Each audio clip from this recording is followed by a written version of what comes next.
Prime Minister Perry Christie met with union leaders early this morning to discuss concerns over those 140 terminated Wyndham workers. The meeting came 2 days after members of the National Congress of Trade Unions held a solidarity march in Rosin Square. Prime Minister Christie described the meeting as a positive one. Faced with a situation where 140 people have been laid off, and the question is whether or not our laws ought to be as such where there is a required process that an employer has to go through prior to laying off people, because it is such a extraordinary intervention in people's lives when they're laid off, and if they're middle-aged, it's almost at the end of the road in terms of that particular industry. So we had a really good meeting. Well, by the fall, Phase 3 of the Linden-Pindley International Airport expansion project is expected to be complete. This morning, officials of the NASA Airport Development Company held a ceremony where the last beam was hoisted. Transport Minister Glenys Hanna-Martin says once the Linden-Pindley redevelopment project is complete, the new facility will be the hub for aviation transport activity in the country. The final phase will be complete by fall, and a number of features will be included in the facility aside from domestic and international departure. 1,000 square feet. It will include 4 restaurants, 9 shops, 2 bars and a lounge.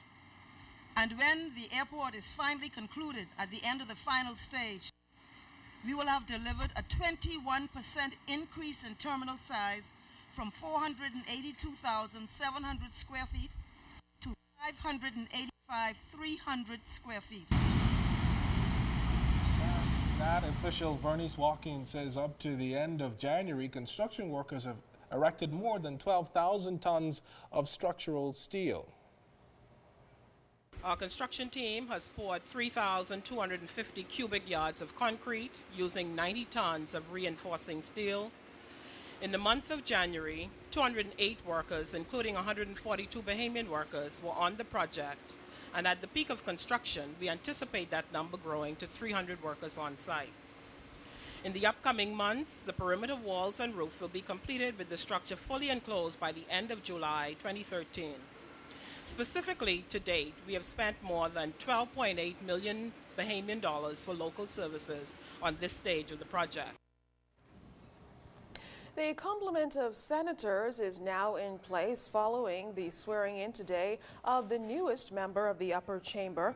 As Carla Palmer reports, the opposition senator, as I said, completes the circle, filling a vacancy which existed since last December. I, John Henry Bostwick II, do swear that I will be faithful and bear true allegiance to Her Majesty the Queen, Elizabeth II, her heirs and successors, according to the law. So help me God. With that, John Bostwick II officially became the newest member to the Senate. He completes the required number of seats to be filled in the upper chamber of 16. Senator Bostwick replaces Shivago Lang, who resigned on December 31st last year. As I stand in this upper chamber, here on the true national high ground, I cannot help but to be filled with the same overcoming spirit that dwelt with many of those who have passed this way before me on their political pilgrimage.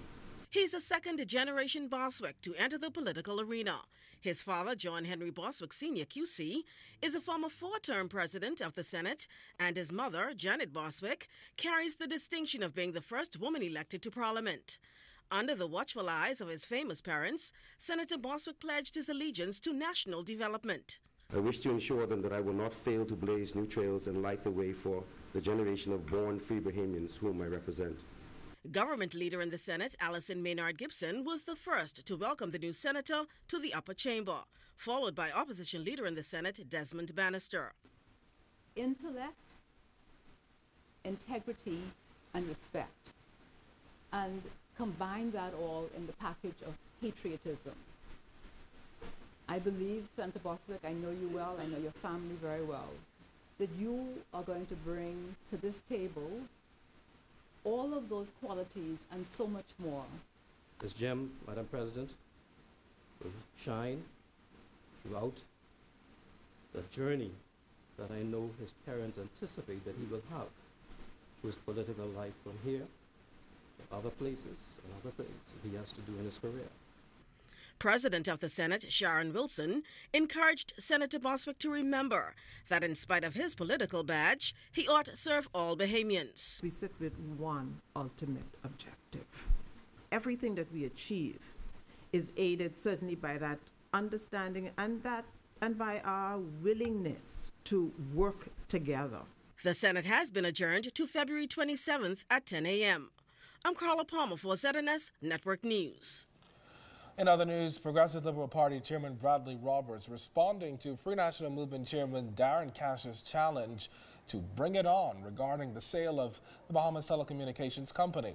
Well, this afternoon, the PLP chairman, who is also a BTC board member, says there is much to be learned about how the sale of the phone company actually came about. The party was not minded to comment on this announcement, allow the government to do its job, and to allow this policy matter to take its natural course. That all changed with the political posturing and bluster of Mr. Darren Cash, the chairman of the FNM. This is the same Darren Cash who publicly opposed the sale of BTC, but now sees his way to vigorously defend it. How hypocritical can he be? The onus is squarely on Mr. Cash to bring it on by first reconciling his duplicity, if his own words are to have any credibility. The PLP is satisfied that the circumstances surrounding this sale raise serious concerns about issues of transparency and propriety, and therefore warrants an independent investigation. An independent investigation on this matter is in the public's interest, as it involves one of the country's most valuable, strategic, and profitable national assets. At least 100 people have been sworn in as enumerators for the annual household expenditure survey mounted by the Department of Statistics. The comprehensive questionnaire will allow enumerators to collect valuable information to determine just how thousands of Bahamians across the country are living. Director of the Department of Statistics, Kelsey Dorsett, says Bahamians being interviewed shouldn't be alarmed as the process is strictly confidential. Do any kind of survey, we have to go to householders and get their personal information. And because of that, we want the enumerators to know how serious this is, and that everything every bit of information they're given must be held in strictest confidence. They cannot share it with their spouses, with their children. They cannot share the information with anybody. Now, Dorsett says conducting a survey of this magnitude can be quite challenging. That's why the department has brought in a new twist that will convince Bahamians to take the survey more seriously. I guess, to put on a survey like this one throughout the country? Well, it is very challenging. To begin with, when we go into the household, you're looking at quite a lengthy interview. And because of that, for the first time, we are really seriously going to give the household some kind of incentive to cooperate with us, because we know we will be taking up a lot of their time.